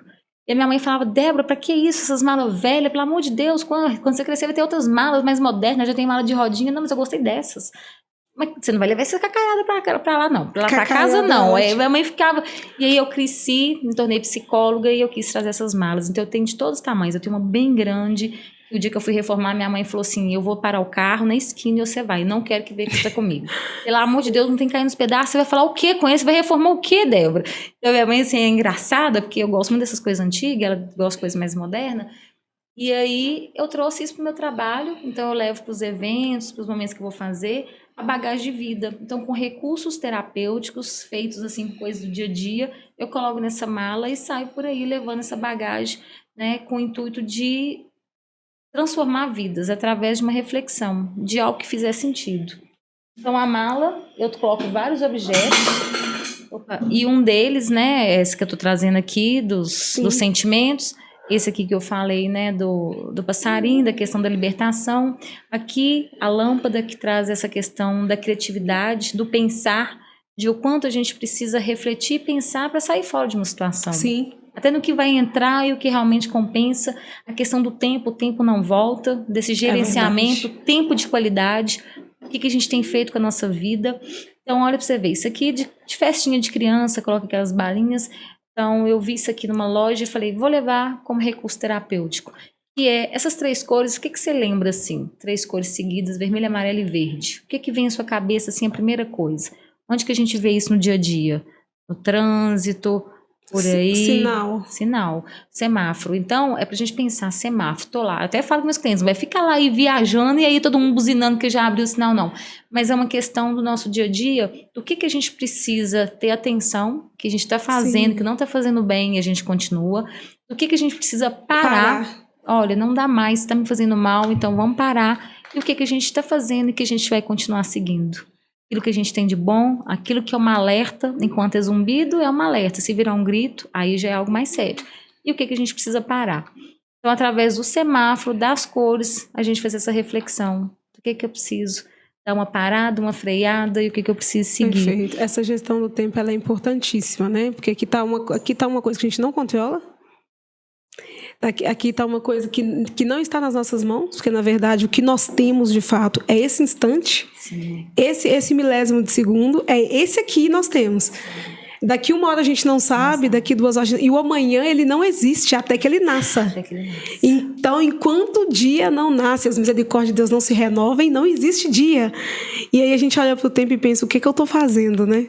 Com o tempo que Deus tem me dado. É uma reflexão muito importante para a gente, até nessa questão da evolução pessoal. Sim. Porque você vai passar o tempo e vai chegar uma hora e vai falar assim, o que eu fiz da minha vida? Nem por mim, não fiz por mim, não fiz... Porque quando a gente evolui, eu acredito que o entorno nosso todo evolui junto, porque a gente contagia. Do mesmo jeito que uma coisa ruim, a toxicidade, né? Ela contagia, porque é aquele negócio, você começa a conviver com pessoas, por exemplo, que só fala palavrão, se você não vigiar, daqui a pouco você está igual. Sim. Verdade. Né? Então, da mesma maneira, o autoconhecimento, a mudança de atitude, de posição mesmo, a mudança no falar, no tratar, ela também contagia. Porque aí você vai fazendo, a pessoa te faz, você muda a forma, mais uma vez você muda a forma, de repente você constrange, não, peraí, a pessoa não age assim comigo dessa maneira, faz a pessoa pensar. E aí a gente usa o tempo a nosso favor nesse sentido. Tempo de qualidade, refazendo, exato. A gente está exato. nosso tempo. E por falar em tempo... Algo que, né, principalmente que sou terapeuta familiar, algo que eu trabalho muito e que eu falo no meu dia a dia para todas as pessoas que convivem comigo, meus clientes, é o quanto a gente precisa demonstrar e fazer hoje pelas pessoas que a gente ama, que a gente gosta. Familiar. Então, em hipótese nenhuma, brigar pelo WhatsApp, nem fora dele, mas não deixar aquela mensagem agressiva, aquela mensagem com ofensas, porque pode ser que não tenha tempo mais de consertar, pode ser que aconteça algo onde você não tem tempo de consertar, e nem sair, tá ali em casa, sai brigado, e a última palavra foi negativa, foi algo ali mal resolvido e vai embora. A gente não sabe quanto tempo a gente tem. Exato. Então, o máximo, os conflitos vão acontecer. Tem gente que fala, né? Na família que acontece as piores coisas, mas também é dela que acontecem as melhores soluções. Então, onde a gente convive, onde tem a possibilidade de ter mais conflito e atrito. Sim, a gente tá ali todos os dias. Porém, o máximo que a gente conseguir ficar bem nas situações, resolver início, meio e fim, não arrastar isso para outro dia. Eu tenho vários casos de pessoas que não tiveram tempo. E a culpa, o remorso, é um sentimento que corrói, é um dos piores que eu percebo e que eu sinto, né, das pessoas que me procuram. Então, enquanto há tempo, resolva aquela situação, perdoa. A falta de perdão ocupa um espaço muito grande no peito. Então, às vezes as coisas não estão fluindo porque tá ali mal resolvido, tá cheio de mágoa, cheio de rancor, não resolve, a pessoa não anda. Fica aqui, eu tenho uma âncora, igual uma âncora, preso. Você não entende o que tá ali ancorando que me impede. Todo projeto que eu tento, tem um trem que me puxa. Tudo que eu quero fazer na minha vida, dá errado. Tem uma coisa ancorando. É entender, né? Tem gente que vê a âncora como algo positivo, tem gente que vê a âncora como algo negativo, que também é subjetivo. Mas nesse ponto que eu tô falando, é aquilo que te prende, aquilo que tá te ancorando. Então a falta do perdão faz isso. Vão perdoar, vão resolver, não vão deixar a situação muito tempo mal resolvida, não. Fala eu te amo, fala que gosto. Às vezes não tem costume de falar eu te amo, então demonstra da forma. Tem lá as 5 linguagens do amor. São várias formas de demonstrar sentimento, de carinho. Não tem que ser só falando. Porque nem todo mundo consegue demonstrar igual, né, a outra pessoa. Né? Tem a linguagem que é do serviço, tem cada um tem, né, tem a sua forma. E até isso, o autoconhecimento, ele é importante, porque daí você não estúpido sentimento da pessoa, querendo que ela seja com você uma coisa que não tem a ver com aquilo que ela é. E aí a gente recebe da pessoa o que de fato ela tem para nos entregar. Cada um dá aquilo que tem dentro. Né? Então, ou seja, tem gente que gosta eu gosto de receber presente, mas a linguagem não pode não ser essa, pode ser serviço, a pessoa vai ter uma outra forma de te entregar aquele amor, e é o amor da mesma maneira. Sim. Mas como você não conhece, não se conhece, você acaba não recebendo, e aí perde uma grande oportunidade. Exatamente, falou tudo. Né, de naquele momento ali você ter aquele momento de fato, de no momento você perder aquela oportunidade, aquela possibilidade, né, de estar naquele lugar. Então a gente precisa, tudo parte pelo autoconhecimento, né, tudo parte pela vontade de querer dar um passo e falar assim, não, eu vou fazer algo por mim, porque aqui, não se enganem, viu, meus amores, achando que a terapia é por conta do outro, porque tem gente que fala assim, não, eu vou, porque fulano é tão assim, mal sabe que somos nós os causadores de todo esse tumulto. Sim, verdade, isso mesmo. E tem gente que vai pra terapia falando, olha, eu vim pra terapia pra trabalhar por aquele que deveria estar aqui e não vem. Então, pra aprender a lidar, eu vim pra cá, porque o outro não vem. Então, tem de tudo, a gente escuta de tudo. O importante é você estar em movimento. Porque tem pessoas que realmente não conseguem reconhecer que tá trazendo um prejuízo enorme pra família, pro ambiente, pro trabalho. Várias pessoas me procuram para aprender a lidar com uma pessoa do trabalho ali que traz uma angústia danada, mas ela não reconhece, não adianta.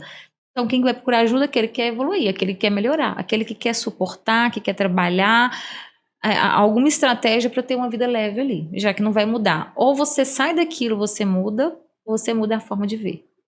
Corta pela raiz e muda, sai daquele emprego, ou muda a forma de sentir aquilo que a pessoa entrega. É isso que eu falo. Tem alguns relacionamentos que não tem como você cortar de tudo dependendo do âmbito familiar, enfim.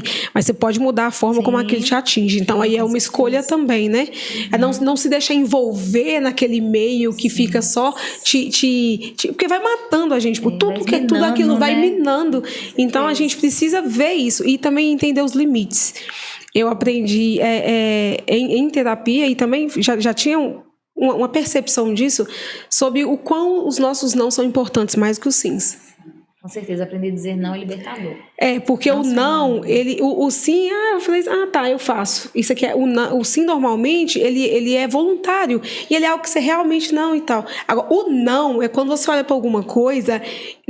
Não, definitivamente eu não quero, não estou confortável. E aí, se não é um sim claro, é um não claro, não tem negociação. Sim. E aí a gente vai protelando. E existem várias formas de dizer um não com gosto de sim. Esse não, ele pode ser claro, mas precisa ser agressivo. Exato. Né? Que às vezes assim, não, por quê? Porque não, eu não vou fazer, porque agora eu estou fazendo outra coisa, eu não vou fazer porque eu tenho outras prioridades. Né? Explica-lhe alguma coisa que você achar que deve, mas não faça tudo sem poder, né, além do que você consegue suportar, porque isso vai trazer prejuízo. E mata a gente por dentro. Sim. Mata a gente por dentro. A bagagem fica pesada. E quando você deixa de tomar decisões que você está arrastando por muito tempo, é uma carga muito pesada. Com certeza. Muito pesado. Eu tinha a impressão que eu estava carregando 1 tonelada por um tempo. Eu não conseguia... Você não consegue raciocinar, você não consegue ser produtivo, você não consegue nada. Você está sempre pensando como que você vai continuar carregando aquele fardo. Qual que é a nova estratégia? De carregar o fardo. Qual que é a nova estratégia? De arrastar o fardo. Qual que é a nova estratégia? De dar um jeito de colocar esse fardo em algum lugar. E não diminuir, né? Tirar aquilo que tá pesando. É o que eu falo com as malas, com as bagagens. Tá pesada? Vamos organizar? Vamos arrumar essa mala? Tira aquilo que não vai fazer diferença na sua vida e coloca aquilo que vai ser importante. Vamos recalcular a rota quantas vezes eu preciso. Onde você tá indo? O que você precisa levar nessa mala? É muito isso. Né? Por isso que eu trouxe isso e virou uma identidade profissional, porque eu vejo a bagagem de vida, essas malas, como uma metáfora do que a gente tem carregado, o que a gente precisa fazer para deixar mais leve. E precisa ficar mais leve. Não precisa, a gente tem que quebrar esse paradigma de que tudo tem que ser pesado. A gente tem que dar conta de tudo, né? Mulher de ferro. Tem que ser difícil. Se não for difícil, não tem valor. Não tem que ser. Pode ser mais leve, sim. Se você se conhecer e se reconhecer ao longo do caminho, pode ser mais leve e sim. E por que não? Deixar de trazer isso, né? Não. Não, mas a vitória, se for leve, a gente tem isso, né? Não, se for muito fácil, não tem valor. Gente, pelo amor de Deus. Algum momento já vai ser difícil, não precisa ser sempre. Vamos transformar isso em algo leve. Vamos ressignificar isso aí, por favor. Tem que ser leve. Trazer de uma outra maneira, que é de fato uma coisa que a gente precisa repensar, assim. É algo, né, porque as pessoas realmente precisam se atentar. Eu ainda vejo muitas pessoas com muito bloqueio em relação, sabe, à terapia, ao acompanhamento, sabe, a se render a isso.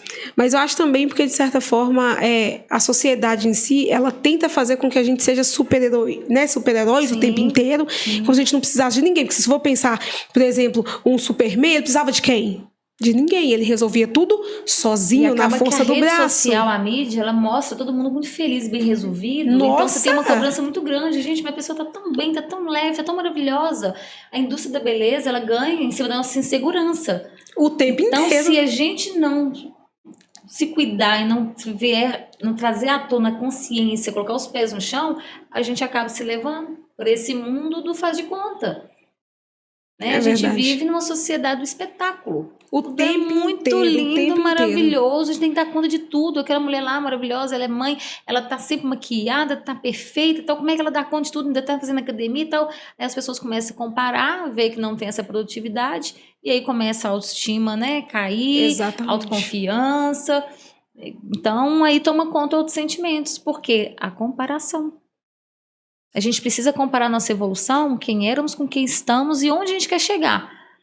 E não com o outro. Não com o coleguinha. Porque aquilo ali, a gente não sabe qual é a história que tem ali por detrás. Até porque independente do caminho dele, todo mundo tem uma história. Não é? Se ele já tá no sucesso, você tá comparando, eu falo que é comparar o palco dele com o seu bastidor. Né? Porque até dos bastidores até chegar no palco tem um caminho. E essa distância aqui, ó, ela tem uma história. Então você ainda tá aqui e olhando para lá como se aquele lugar lá é inalcançável, ou então, nossa, será por que ele tá lá? E na verdade, tudo é uma questão de ter trabalhado, de ter caminhado, e a gente precisa respeitar, porque eu falo sempre isso, porque eu acho que é você desrespeitar quando você comparar, eu tô desse tamanhozinho, o outro é grande demais. A história dele e o caminho que ele traçou. Eu já escutei muitas pessoas falar, para você é fácil, porque, né, você tá muito bem resolvido, você tá confortável. Tanto quando você me perguntou, eu fiquei pensando, gente, qual que é o meu desafio? Realmente, porque eu não fico lembrando das dores do que eu passei. Eu até tenho, às vezes, dificuldade de acessar. Porque eu já passei por tanta coisa e eu ressignifiquei. E essa luta hoje, não consigo lembrar com essa dor. E as coisas foram ficando mais leves, mas por detrás dessa história, que eu considero, né, assim, de sucesso, porque eu sou muito bem resolvida com a minha profissão, com o formato que hoje se encontra, mas a forma que eu cheguei e o jeito que eu cheguei foi totalmente diferente. Exato. Existiu um processo. Eu tenho até uma foto que ela tem uma representatividade muito grande para mim, que é eu fazendo uma mudança num carrinho de mão, porque eu não tinha dinheiro para fazer, de alugar um caminhão, alguém, né, me ajudar. Foi quando eu cheguei aqui e eu não queria que minha família ficasse triste, decepcionada ou querendo que eu voltasse para minha cidade, né? Minha família é de uma família muito conhecida. E eu falei, eu vou passar até onde eu ver que eu dou conta, mas eu não quero desistir. Então eu passei muito aperto. E Então, assim, essa foto, tô bem lá, né? Toda simples. Eu cheguei, eu não tinha sapato, assim, eu não tinha roupa. Eu não sei como que era isso. Eu vim com uma malinha pequena e eu fui construindo as coisas, fui galgando cada degrau, com muita perseverança. Roubaram a minha moto, eu fazendo faculdade, fazendo estágio, e aí eu não tinha dinheiro para pegar lotação. Meus colegas fizeram rifa, me ajudaram com cesta básica, coisa assim que eu não tinha uma dificuldade de falar isso com a minha família, porque quando eu falava assim, nossa, as coisas que estão difíceis, aí meu pai falava, Débora, volta para casa. Falei, não, mas eu quero que Débora, você não tem condições de fazer faculdade agora. A faculdade era cara, acho que eram uns R$ 1.000. Eu não conseguia trabalhar, estudar e ter o valor pagar aluguel. Então, eu lembro que eu fiz faxina, eu propus para a dona do prédio que eu morava de fazer faxina, limpar para descontar no aluguel, eu limpava um quarto de um colega, eu limpava uma clínica na hora do meu almoço, no meu outro trabalho. Às vezes tinha época que eu estava fazendo 4 trabalhos diferentes para conseguir pagar minha faculdade. Então eu só pedi a Deus, não deixe acontecer nada comigo nesse momento, eu quero formar, é o maior sonho da minha vida. Eu ficava com esse receio, eu vou conseguir vencer, porque tanta aperto, tanta dificuldade. E aí eu consegui, eu cheguei, eu formei, então eu valorizo tanto. Depois que eu formei, eu ainda não tinha cliente, que eu até falei do meu amigo, né, que foi o despertar a questão da sessão da tarde. Eu lembro que nós ficamos sem receber uns 3 meses, eu fiquei muito desesperada, porque não pagou 13º, nem o pagamento ali do mês. E eu fiquei desesperada, porque eu tinha que pagar aluguel, tinha que pagar as coisas e tal. E eu falava assim, meu Deus, como que eu vou fazer? E eu fui vender sanduíche natural. Na rua, no primeiro dia, levei pro meu trabalho e sumiu. Meus primeiros sanduíches, roubaram meu sanduíche. E aí eu fiquei desesperada, falei, meu Deus, não tô acreditando, o que é isso? Que provação que é essa? Como que eu vou conseguir esse dinheiro e tal? E aí meu amigo falou assim, calma, Débora, não, vai dar certo, amanhã vamos tentar. Esse meu amigo que entrou aqui, e aí ele falou assim, o que você tá pensando em fazer agora? Como é que o sanduíche sumiu e tal? Aí eu falei, eu vou pra casa, vou assistir sessão da tarde, eu não quero pensar em nada, eu já tinha a clínica. E aí ele falou assim, sessão da tarde? Mas usa isso? Tá passando sessão da tarde? Eu falei, tá. Eu falei, Débora, ninguém assiste sessão da tarde hoje em dia, não. À tarde? Como assim você vai precisar? Não, minha filha, ó, reage, você tem a clínica lá, cadê seus pacientes? Eu falei, eu não tenho, eu tenho pouco. Essa semana não tem paciente. Não tem problema você vender o sanduíche se você quiser, porque na época da faculdade que me ajudou também foram sanduíches, vendia bombom, toda a vida. Mas você vai dar uma guinada. Minha filha sacode e vai pra vida. Assistir sessão da tarde nada, não. E eu falei assim, tá bom. E aí eu ressurgi igual assim, uma águia, eu ressurgi da cinza, eu falei, eu vou transformar minha vida. Foi nessa virada de chave que ele me falou isso, que eu falei, eu vou dedicar. E aí eu comecei. Você começou. Eu cheguei a ter 65 pacientes, onde eu não conseguia mais atender. Eu não atendo por plano, então é só particular. E eu tive que começar a passar para os colegas, indicar. Eu tive lista de espera por muito tempo, porque eu atendo até a noite. Aí eu comecei a ver que eu não estava mais produzindo, porque aí vinha o cansaço.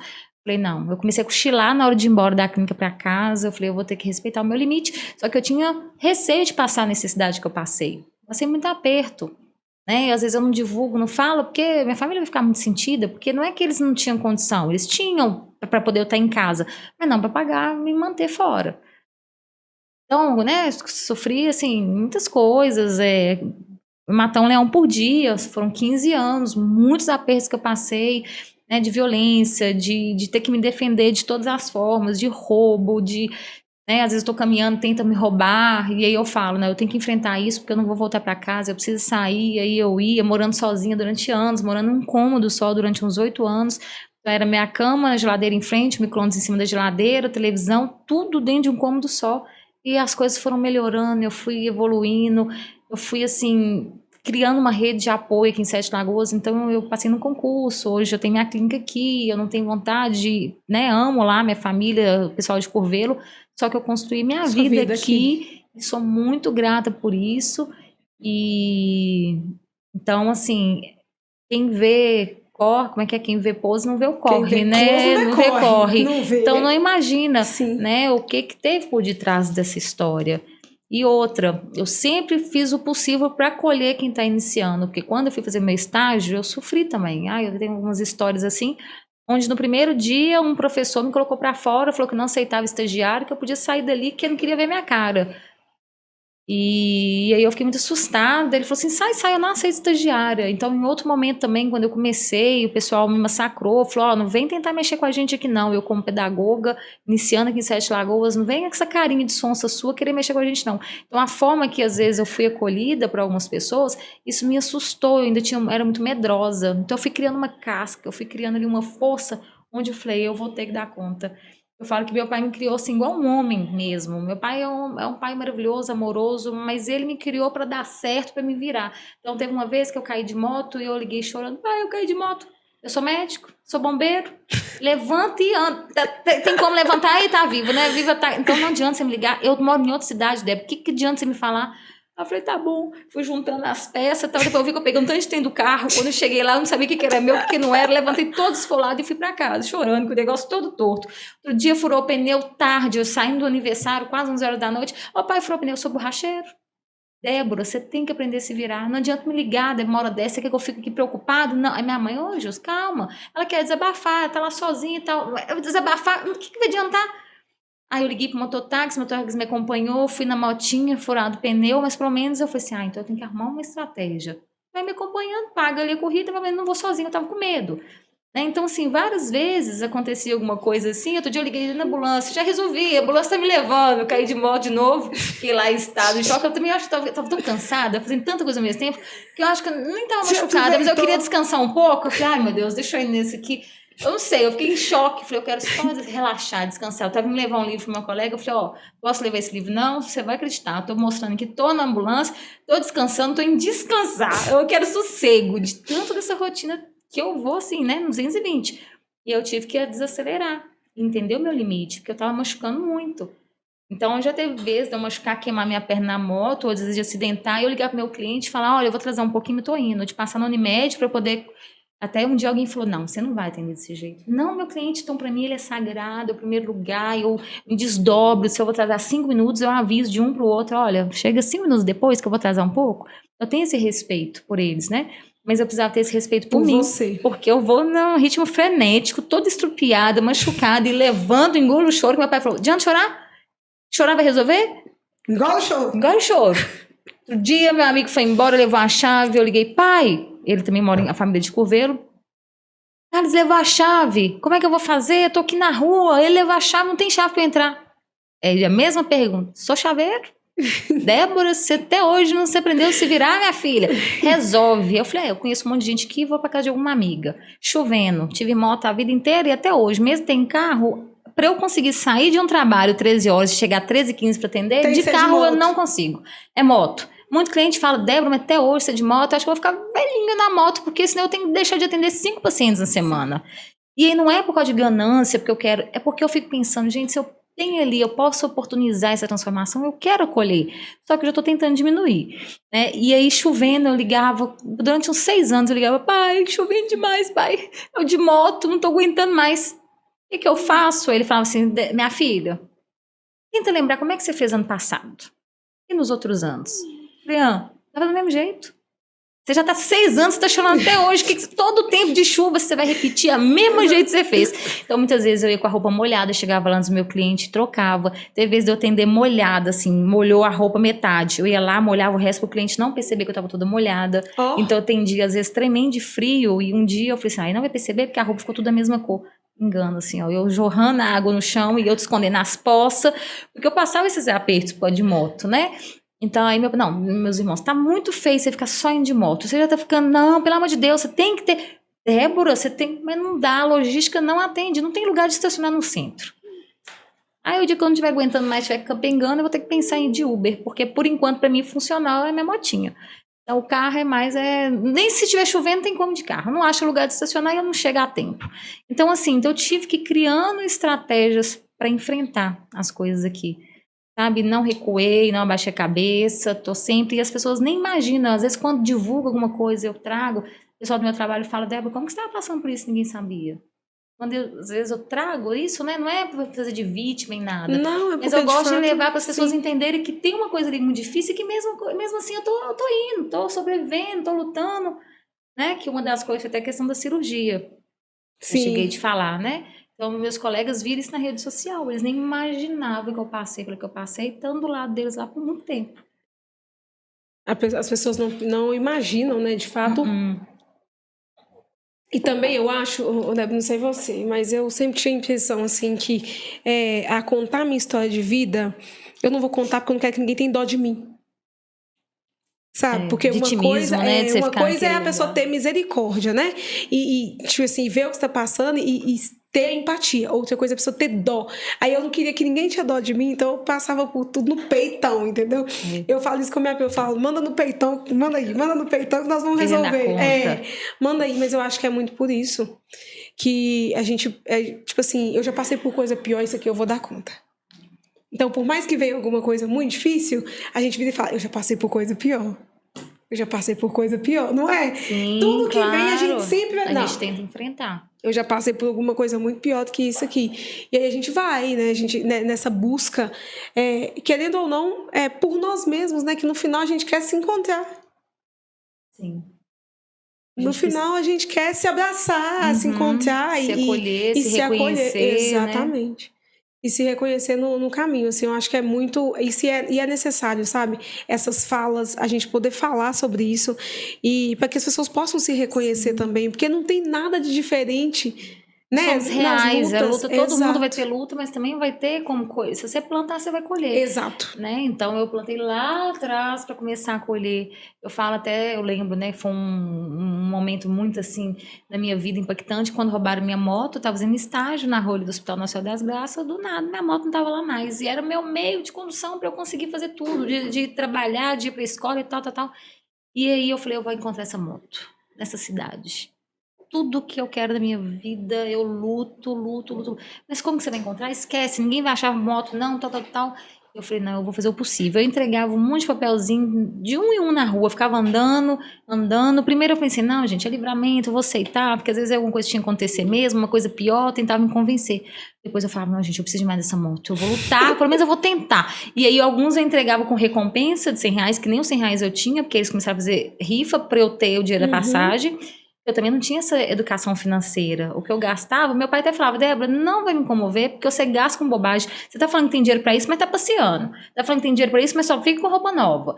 E aí ele também era, meu pai muito sábio. Então ele via que muita coisa, não adianta o que é que você cara. Eu também nunca pedi dinheiro. Geralmente, assim, emprestado, nunca tive essa, me dar dinheiro. Não sei nem como é que pede, assim. E tudo foi conquistado. Mas eu não tinha essa visão que eu tenho hoje. Educação financeira, né? Meu irmão, minha família, a gente mudou muito a nossa mente. Mas aí dessa moto eu comecei a distribuir. Alguns eu colocava recompensa, porque eu achava que se tivesse recompensa a pessoa ia tentar ajudar. E eu colocava, se vê essa moto e tal. Outros tirava recompensa, com medo de quem pegasse precisasse de recompensa, eu não ia ter o dia da recompensa. Até que alguém me ligou. Olha, eu vi sua moto passando em tal lugar. Pelo que você descreveu aqui, você deixou o telefone, você me entregou e eu vi na rua da minha casa, passando essa moto. Vou para essa rua. Não é que a moto passa na hora, com a plaquinha dobrada. Posso dar muito detalhe, que eu ainda fico com receio, né? Porque nós desbancamos uma quadrilha. Você achou a moto? Achei minha moto. Achei minha moto. E nossa, com a glória de Deus. Aí, quando eu vi passando, porque, né, eu fui com um amigo, e aí eu vi, liguei para um policial, falei, olha, eu encontrei a moto, o que eu faço? Qual que é o endereço? Eu falei, meu Deus, não sei, eu vi passando na rua tal, mas onde que entrou? Eu falei, eu vou ter que achar onde que entrou. Comecei a andar no bairro para ver onde que entrou, vi onde que entrou. E aí um marido de uma amiga minha era policial, pôs a gente dentro do carro, nós fomos. E aí ficamos escondidinhos, morrendo de medo. Porque não pode, né? Lógico. E aí eu fiquei com consciência muito pesada, com medo de acontecer um tiroteio, alguma coisa assim. Ainda peguei esse policial e eu pensava por causa de um abismo. Meu Deus, eu vou acabar com a vida de um pai de família. Meu Deus do céu, por favor, não deixa acontecer nada, não. Eu fiquei, pra que eu levei esse trem a sério? Porque quando eu quero uma coisa, não tem... Sim, a maioria... Eu não lembro de uma coisa que eu não lutei muito e que eu não consegui. Eu falei, mas aí a que preço, meu Deus? Porque eu não deixei esse tempo pra lá, meu Deus do céu, não deixa acontecer nada, não. Eu ficava imaginando, eu vou ter que dar pensão o resto da vida pros filhos, pra esposa, porque eu vou me sentir culpada. Eu ficava pensando em tudo. E aí, de repente, sai de lá, era uma quadrilha, e desbancou, e aí que a confusão... Perdeu todo minha mundo, moto. resolveu tudo, achou mais coisa... Então, assim, tomara que quem pegou não assista o podcast e reconheça. Mas já tem muitos anos, uns 40 anos isso, por enquanto. Não, mas enfim, tirar de mim, né? Não foi eu que... E aí, enfim. Mas, graças a Deus, eu consegui recuperar. Mas é isso, a determinação, o poder de fazer, sabe? Na verdade, assim, quem tem mais poder, quem age. Então, quem age, quem se dispõe, quem está disposto a dar a cara, vai sofrer, vai tomar na cara, vai doer, vai acontecer inúmeras coisas, mas também vai realizar. Também vai ver as coisas acontecerem, porque nada brota do chão. Né? Nada nasce do nada. Não. Num dia desceu aqui, ó, abriu o telhado e puf, não tem isso.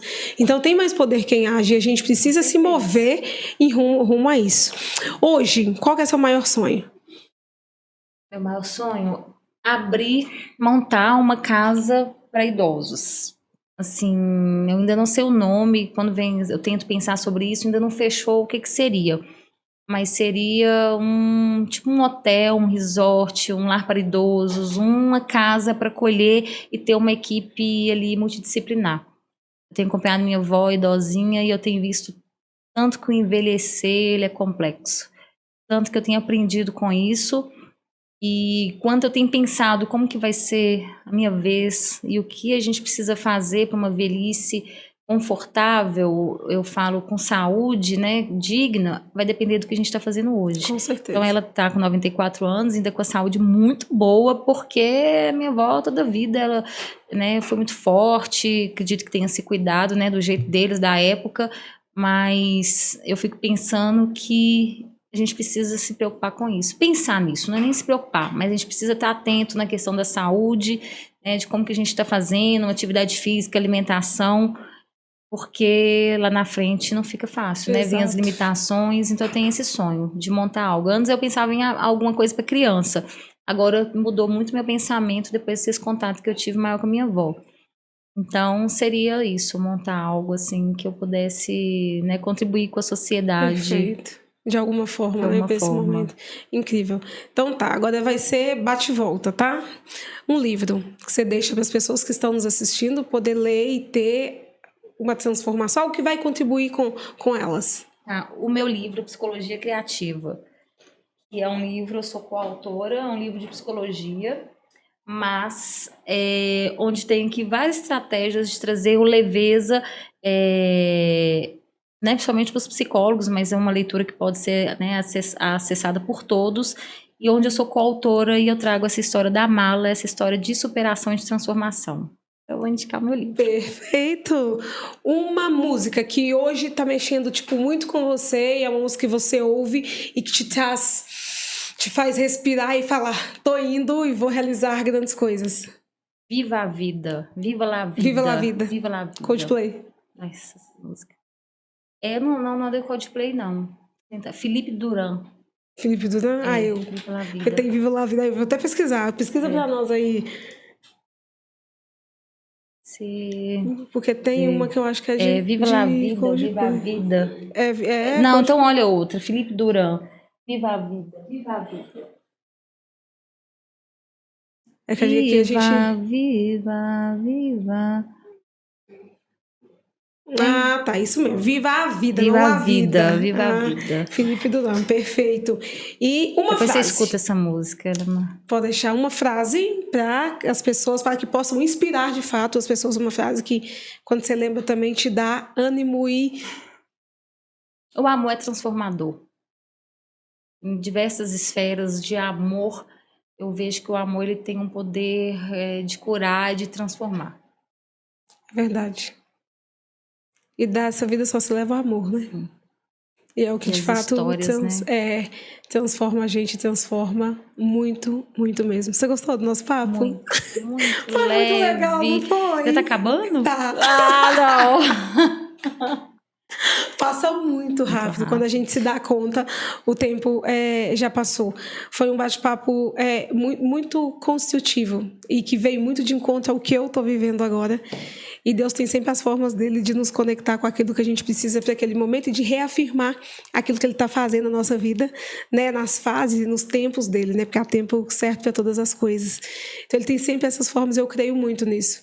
Foi muito bom poder falar sobre isso e principalmente trazer esse assunto para cá para que as pessoas que ouçam tenham essa consciência de que é necessário, né? De parar para pensar e de olhar para si. Você quer deixar um recadinho pro pessoal que vai nos assistir? Então, eu estou muito feliz, né? Muito satisfeita, estou leve de poder trazer, né, essa forma de fazer psicologia. Eu gostaria muito que as pessoas dessem essa chance de entender o quão é transformador a gente cuidar da gente. Tanto que isso é significativo Então, como eu disse, né, no início, não é para mim, não é para a clínica, é para vida, é as pessoas entenderem que quem cuida da mente, cuida da vida, né? Tem aí o Janeiro Branco, que é o mês de consciência, de reflexão sobre os cuidados da saúde mental. E quanto mais Janeiro Branco, menos Setembro Amarelo. Verdade. Então, que a gente possa reconhecer e permitir evoluir. Então, existem várias formas de buscar essa ajuda, não quer dizer que é só com terapia e psicologia, mas que busque sempre sua melhor versão. Busca se conectar com a sua verdade, com sua melhor versão, sem medo, sem receio de ser julgado. Então, busque com segurança o lugar que vai se sentir melhor. Então, eu te agradeço a oportunidade de ter tido esse espaço, de trazer isso sem ser com aquela maneira, né, pesada de que é doença. Não, tem isso não. É necessário. É necessário.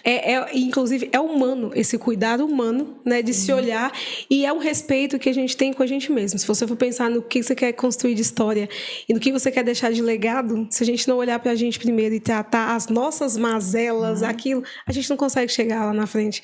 Porque, de fato, a gente vai encontrar com outras pessoas, e as pessoas trazem dela e levam um pouco da gente. Sim. Então, a gente vai se moldando ao longo do caminho. Quanto mais nos conhecemos, menos deixamos que as pessoas nos arranquem de nós mesmos.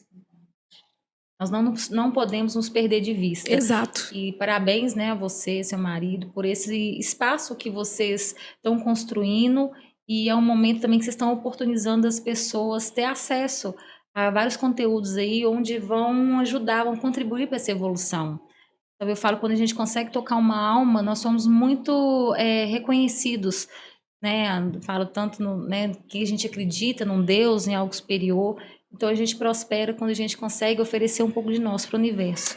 Verdade. Então, né, parabéns pela iniciativa. Assim, eu amei, achei essa iniciativa fantástica. E que a gente consiga aí tocar várias pessoas. Sim. Uma vida já conta. Eu acredito nisso. Se alguém ouvir e fizer sentido e entender isso, e a vida for transformada, a gente cumpriu o nosso propósito, né? Porque é muito isso. Gente, então é isso. Vou deixar mais um recadinho para você que está nos assistindo e que ainda não se inscreveu no canal. Se inscreve no canal, clica no sininho para ativar as notificações, tá? E fica por aqui, porque muito mais histórias lindas como essas você vai ver, tá? Então um beijo e até o próximo episódio. Tchau, tchau. Tchauzinho, obrigada.